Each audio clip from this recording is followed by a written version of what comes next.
नमस्कार, राष्ट्रभोज से मैं पवन केसवानी। छत्तीसगढ़ में भारतीय जनता पार्टी के शीर्ष नेता बृजमोहन अग्रवाल राज्य की राजनीति से केंद्र की राजनीति से जुड़े रायपुर के सांसद बने। लगातार 34 साल तक रायपुर के विधायक रहने के अलावा 5 बार के मंत्री बृजमोहन अग्रवाल को राज्य की राजनीति से क्या जानबूझकर अलग किया गया है और मौजूदा हालात में बृजमोहन अग्रवाल खुद क्या सोचते हैं, इस पर गहन चिंतन मनन चल रहा है। राजनीतिक गलियारों में तरह तरह की चर्चाएं हो रही है। लोग समझने की कोशिश कर रहे हैं विष्णुदेव साय सरकार के कद्दावर मंत्री बृजमोहन अग्रवाल यदि केंद्र की राजनीति में चले भी गए तो उनके कद और प्रभाव के हिसाब से उन्हें मोदी मंत्रिमंडल में कम से कम किसी राज्य मंत्री का दर्जा तो मिलना ही था। मौजूदा हालात में ऐसा हुआ क्यों नहीं, इसे भी समझने की कोशिश की जा रही है। बदले हुए हालात में छत्तीसगढ़ से कई और बड़ी तस्वीरें आ रही है। 7 महीना हुए विष्णुदेव साय की सरकार बने और कानून व्यवस्था की मुद्दे पर कांग्रेस ने सरकार को घेरने के लिए विधानसभा घेराव की रणनीति बनाई। कांग्रेस का यह घेराव कितना सफल हुआ कितना असफल हुआ वो एक अलग समीक्षा का विषय है, लेकिन इस दौरान रायपुर के प्रथम नागरिक कांग्रेस के जिम्मेदार नेता एजाज ढेबर की एक शर्मनाक तस्वीर सामने आई और इसी तस्वीर के कारण एजाज ढेबर अब आरोपी हैं।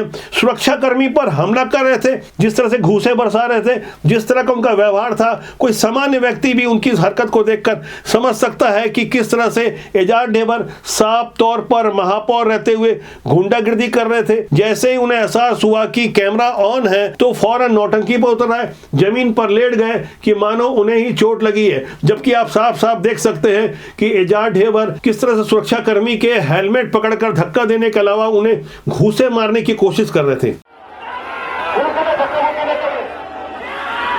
आप अपनी जगह में बैठ के प्रदर्शन करिए, ताली बजाने प्रदर्शन करिए, या शांतिपूर्ण तरीके से प्रदर्शन करिए।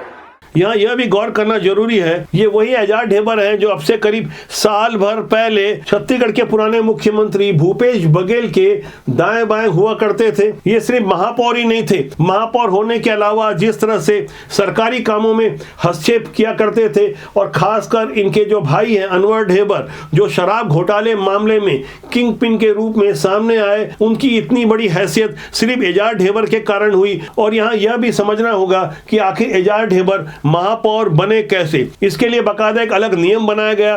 पहले महापौर भारतीय जनता पार्टी के शासन में जहां जनता से चुनकर आते थे, ऐसा माना जा रहा है कि खास एजाज ढेबर को महापौर बनाने के लिए यह नियम बनाया गया। इससे पहले रायपुर के सीनियर कांग्रेस नेता प्रमोद दुबे महापौर हुआ करते थे। बदले हुए हालात में जब कांग्रेस की सरकार बनी तब ऐसा माना जा रहा था कि वापस से प्रमोद दुबे ही महापौर बनेंगे, लेकिन ऐसा हुआ नहीं। महापौर बनते ही एजाज ढेबर की हरकतें सामने आने लगी। फरवरी 2020 में जब कोरोना संक्रमण काल का शुरुआती दौर था तब इनकम टैक्स और अन्य केंद्रीय एजेंसियों की छापेमारी हुई, जिसमें सरकारी अधिकारी के अलावा एजाज ढेबर ही एकमात्र ऐसे राजनेता थे जिनके यहाँ छापेमारी हुई। तब पूरे प्रदेश का ध्यान उनकी ओर गया। ढेबर परिवार एक और कारण से सुर्खियों में रहा। प्रदेश भर की विवादित संपत्तियों के अलावा होटलिंग के साथ मीडिया के कारोबार में भी हाथ आजमाना शुरू किया। इस दौरान नया रायपुर में कांग्रेस का राष्ट्रीय अधिवेशन हुआ। प्रियंका गांधी के आगमन पर फूलों की पंखुड़ियां बिछाने वाले एजाज ढेबर के पास आकुल धन संपदा थी। जिस तरह से धन का प्रदर्शन किया जा रहा था, पूरे रास्ते भर में जिस तरह से पोस्टर लगाए गए थे, वहां एक खुला संदेश था कि एजाज ढेबर भूपेश बघेल की सरपरस्ती में किस तरह से छत्तीसगढ़ की कांग्रेस के ऊपर हावी हो चुके हैं। 2023 के विधानसभा चुनाव में टिकट बंटवाने में भी इनकी अहम भूमिका मानी गई। रायपुर दक्षिण से राम सुंदर दास को इन्होंने टिकट दिलवाई। बृजमोहन अग्रवाल के विरुद्ध जिस तरह से वोटों की गोलबंदी करने की कोशिश की, खासकर मुस्लिम समाज को एकजुट करने में इन्होंने जो भूमिका निभाई वो चर्चा का कारण रहा। एक मुस्लिम बहुल इलाके में चुनाव प्रचार के दौरान बृजमोहन अग्रवाल के ऊपर जो हमला हुआ वह भी चर्चा का कारण रहा। शायद इन्हीं कारणों से बृजमोहन अग्रवाल को रायपुर की जनता ने 68,000 से ज्यादा वोटों की रिकॉर्ड जीत दिलवाई। लेकिन अब हालात बदल चुके हैं। छत्तीसगढ़ में भारतीय जनता पार्टी की सरकार है। शायद एजाज ढेबर ये भूल गए होंगे, तभी उन्होंने सुरक्षा कर्मी पर हमला कर दिया। मौजूदा हालात में वो एक आरोपी हैं। सुरक्षा कर्मी पर हमले का उन पर आरोप है। उनकी हरकत वीडियो में कैद हो चुकी है। जल्दी उन पर कड़ी कानूनी कार्रवाई होगी। बदले हुए हालात में जिस तरह से छत्तीसगढ़ में विष्णुदेव साय की सरकार काम कर रही है, वहां अनेक तरह के प्रश्न खड़े हो रहे हैं। आम जनता में यह चर्चा है कि सरकार बने 7 महीना हुआ, इस सरकार की ओर से जो चुनावी वायदे किए गए थे, उन वादों पर सरकार कितनी खरी उतरी। भाजपा के इस संकल्प पत्र को खुद गृह मंत्री अमित शाह ने 3 नवंबर 2023 को विधानसभा चुनाव के पहले जारी किया था। कृषि उन्नति योजना के अंतर्गत 21 क्विंटल प्रति एकड़ धान खरीदी के अलावा 3100 रुपए में धान खरीदी की घोषणा की गई। इसी तरह गरीब परिवारों को 500 रुपए में सिलेंडर देने के अलावा 18 लाख प्रधानमंत्री आवास योजना जैसी अनेक घोषणाएं की गई थी। लोग आज प्रश्न खड़ा करते हैं कि 18 लाख पीएम आवास का क्या हुआ। तो यह समझने वाली बात यह है, चरणबद्ध तरीके से योजनाओं पर अमल किया जाना शुरू हो चुका है। लेकिन सोशल मीडिया के दौर में खासकर युवा आबादी जो सबसे ज्यादा सोशल मीडिया में एक्टिव हो रहती है, लाखों की संख्या में लोग प्रश्न खड़ा करते हैं, पीएम आवास का क्या हुआ। तो यहाँ हर किसी को अच्छी तरह से पता है, आवास तो एक दिन में नहीं बन जाते। सरकार को बने 7 महीना हुआ है, जिसमें 3 महीने लोकसभा चुनाव आचार संहिता को बीते। बावजूद इसके एक बेहद संवेदनशील मुद्दा है सरकारी नौकरियों का, जिन्हें घोषणा पत्र में भारतीय जनता पार्टी ने साफ तौर पर शामिल करते हुए लिखा था कि 1 लाख सरकारी पदों पर समयबद्ध और चरणबद्ध तरीके से पूरी पारदर्शिता के साथ भर्तियां की जाएगी। इन्हीं भर्तियों में शामिल रहा 56,000 शिक्षकों की भर्ती का मुद्दा। सरकार बने अभी 2 ही महीना हुआ था कि फरवरी में तत्कालीन गृह मंत्री बृजमोहन अग्रवाल ने बड़ी जिम्मेदारी के साथ विधानसभा में भारतीय जनता पार्टी के घोषणा पत्र को दोहराते हुए यह आश्वस्त किया कि चरणबद्ध तरीके से 1 लाख पदों पर भर्ती होगी। लेकिन 56,000 की जगह 33,000 शिक्षकों की ही फिलहाल भर्ती की प्रक्रिया जारी कर दी गई है। बृजमोहन अग्रवाल के उस बयान के 5 महीने बाद भी फिलहाल शिक्षा कर्मियों की भर्ती तो शुरू नहीं हुई। लेकिन वित्त मंत्री ओपी चौधरी का एक वीडियो सोशल मीडिया में ट्रेंड करने लगा, जिसमें वो पैसे की कमी वाली बात कहते नजर आ रहे थे। जैसे वो वीडियो वायरल हुआ, तब से हम जानने समझने की कोशिश कर रहे हैं कि मौजूदा हालात में छत्तीसगढ़ में सरकारी रोजगार की स्थिति क्या है। तो हमारे पास जो अंदर खाने की जानकारी मिली है वह यह है कि केंद्र की ओर से मजबूत आश्वासन मिला है। मोदी गारंटी के अंतर्गत यह संकल्प पत्र जारी किया गया था। चुनाव प्रचार के दौरान यह आश्वस्त किया गया था कि डबल इंजन की सरकार है। ऐसे में जो भारतीय जनता पार्टी की राजनीति को समझता है, उन्हें अच्छी तरह से पता है कि खासकर मोदी गारंटी के नाम पर जो वादा किया गया है उसे जरूर पूरा किया जाएगा। लेकिन छत्तीसगढ़ के मेहनत कश युवा जो बरसों से मेहनत कर रहे हैं, जिन्हें पूर्ववर्ती भूपेश बघेल सरकार ने लगातार झूठ बोला, धोखा दिया, सरकारी वैकेंसी के नाम पर सिर्फ विज्ञापन जारी किए गए, सब इंस्पेक्टर जैसी भर्ती को वर्षों से लटकाया और उलझाया रखा गया। मौजूदा हालात में विष्णुदेव साय सरकार से बहुत उम्मीदें हैं। खासकर ओपी चौधरी जैसे युवाओं के आदर्श रहे वित्त मंत्री से बहुत उम्मीदें हैं। इसलिए शायद उनकी आलोचना भी सबसे ज्यादा हो रही है। जिससे बहुत ज्यादा उम्मीदें होती है, तीखे हमले भी उन्हीं पर होते हैं। छत्तीसगढ़ का जागरूक युवा ये समझने की कोशिश कर रहा है कि जब 56,000 रिक्त पदों पर शिक्षकों की भर्ती होनी थी, तो 33,000 का फिगर कहां से आया। तो इस बारे में हमने अपने विश्वस्त सूत्रों से पता लगाया, तो हमारे पास जो जानकारी आई वह यह है कि 33,000 पदों की भर्ती वाली घोषणा तत्कालीन शिक्षा मंत्री बृजमोहन अग्रवाल की ओर से जो की गई थी, तब उन्हें सरकार की ओर से पूरी तरह समर्थन नहीं मिला था, क्योंकि बृजमोहन अग्रवाल के अलावा कोई और मंत्री या भाजपा का कोई और नेता इस फिगर को नहीं बोल रहा था। क्योंकि जिस समय तत्कालीन शिक्षा मंत्री बृजमोहन अग्रवाल ने जब घोषणा की थी, तब छत्तीसगढ़ के आर्थिक हालात बद से बदतर थे, खजाना पूरी तरह खाली था।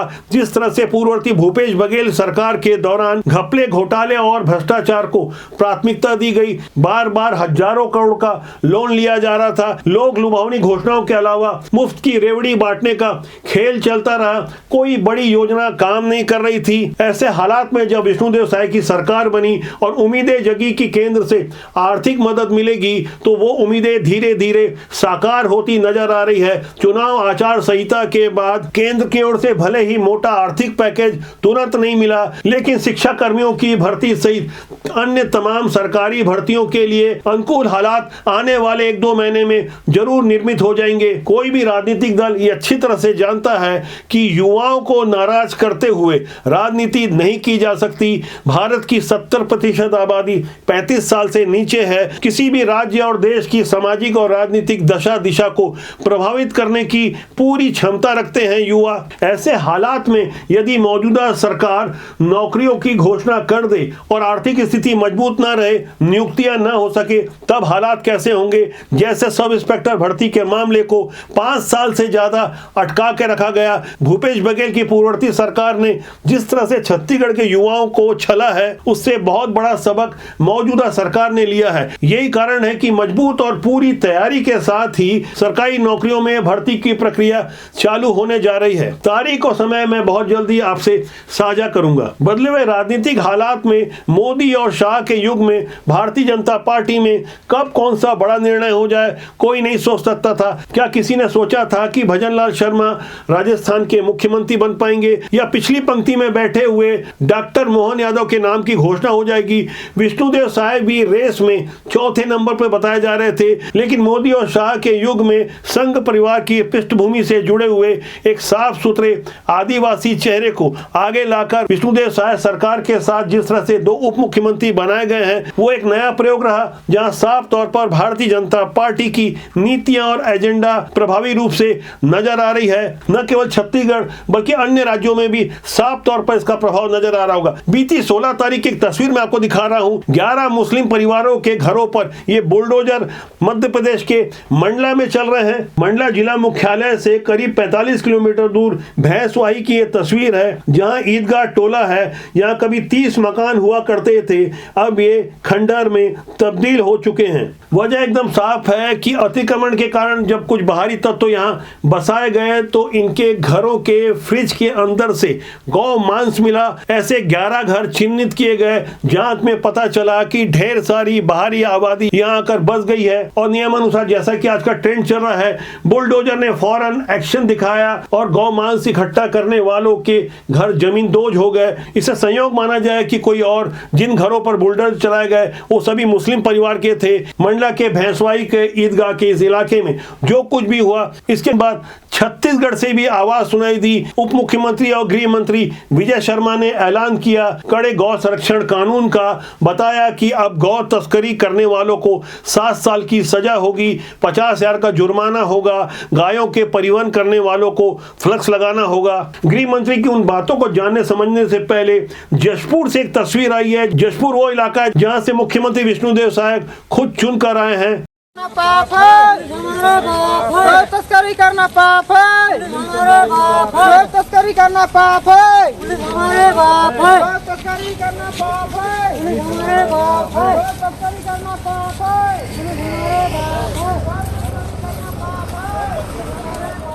छत्तीसगढ़ के इतिहास में शायद पहली बार ऐसा हुआ होगा कि गौ तस्करों का इस तरह से जुलूस निकाला गया और उनकी कैसी हालत की गई होगी, जो वो नारे लगा रहे थे, गौ तस्करी पाप है, पुलिस हमारी बाप है। इन आरोपियों के चेहरों को आप गौर से देखिए। इनसे 200 से ज्यादा तस्करी वाले पशु बरामद किए गए हैं। इन 6 क्रूर पशु तस्करों की जिनकी आप तस्वीर देख रहे हैं, उनके नाम हैं जसीम शाह, सरवर आलम, जयूल खान, सलेम खान, गोपाल राम और मुकुंद राम यादव। पशु तस्करों के विरुद्ध कड़ा एक्शन लेने वाले इलाके के तेज तर्रार एसपी शशि मोहन सिंह की बातों को भी हमें समझना होगा। जशपुर पुलिस का पशु तस्करी के खिलाफ जो अभियान चल रहा है, उसी की कड़ी में कल लोरो दफा गांव थाना दुलदुला क्षेत्र के अंतर्गत वहां के जंगल में पता चला कि कुछ लोग पशु तस्करी के लिए पशुओं को ला के पहले से रखे हुए हैं और रात के अंधेरे में उन पशुओं को पार करने का एक प्लानिंग था। पुलिस को इस मुखबिर से सूचना मिली थी। वहां पे हम लोगों ने एक पुलिस की टीम को भेजा।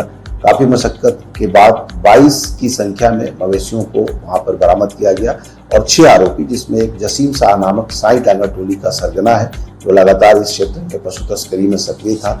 उसके साथ अन्य और 5 आरोपी इन्हें पुलिस ने गिरफ्तार किया है और इनके खिलाफ छत्तीसगढ़ कृषक पशु परिरक्षण अधिनियम के विभिन्न धाराओं के तहत मामला पंजीबद्ध कर इन्हें न्यायिक रिमांड पर जेल भेजा जा रहा है। बीते महीने 10 जून को आरंग में यूपी के सहारनपुर के 3 मुस्लिम गौ तस्कर मारे गए थे। बेहद संदेहास्पद हालातों में दावा किया गया कि ये खुद सूखी महानदी में कूदकर मर गए, लेकिन इनकी मौत को लेकर जिस तरह से कांग्रेस ने राजनीति की और जिस तरह से मुस्लिम संगठन सड़कों पर उतरा, तब वहां उनसे कोई नहीं पूछ रहा था कि आखिर रात के 2-3 बजे यूपी के मुस्लिम गौ तस्कर कर क्या रहे थे। उनकी गौ तस्करी के विरुद्ध किसी ने उंगली नहीं उठाई। लेकिन बदले हुए हालात में छत्तीसगढ़ में अब जो नए कानून बने हैं उस बारे में गृह मंत्री विजय शर्मा ने एक बड़ा खुलासा किया।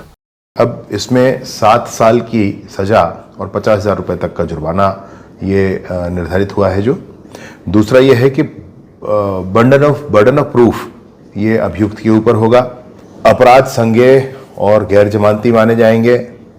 सक्षम अधिकारी की अनुज्ञा पत्र के बिना परिवहन नहीं किया जा सकेगा अथवा पूरा परिवहन अवैध माना जाएगा। परिवहन करते समय गाड़ी के ऊपर अलग से फ्लैग्स लगा करके बताया जाए, स्पष्ट किया जाएगा कि इसमें गौवंश का परिवहन किया जा रहा है, ताकि बात बहुत स्पष्ट हो सके। अगर अवैध हुआ, उचित अनुज्ञा पत्र नहीं है और पता चलता है अवैध है, तो जो मैंने पहले प्रावधान कहे आपसे कि 7 साल की सजा है, 50,000 जुर्माना है, गैर जमानती है, संज्ञेय है और प्रूफ ऑफ बर्डन अभियुक्त पर होगा। इसके साथ साथ गाड़ी राजसात होगी और गाड़ी के मालिक पर भी कार्यवाही होगी, यह भी निर्धारित किया गया है। साथ ही साथ इस तरह से काम करने वालों ने जो संपत्ति इस विषय को लेकर के अर्जित की है, वो संपत्ति कुर्क की जाएगी। राजनीति समाज और देश सेवा का एक अच्छा माध्यम है, इसलिए हमारा मानना है अच्छे लोगों को राजनीति में आना चाहिए, जिससे देश और समाज का भला हो। राजनीति बुरी नहीं होती, उसमें काम करने वाले लोग अच्छे या बुरे होते हैं। तो आज के अंक के लिए इतना ही। मेरा आपसे आग्रह कि चैनल को देखें, लाइक करें, शेयर करें, कमेंट सेक्शन में जाके अपनी राय जरूर रखें और सब्सक्राइब करना न भूलें। मेरी आपसे फिर जल्दी मुलाकात होगी। नमस्कार।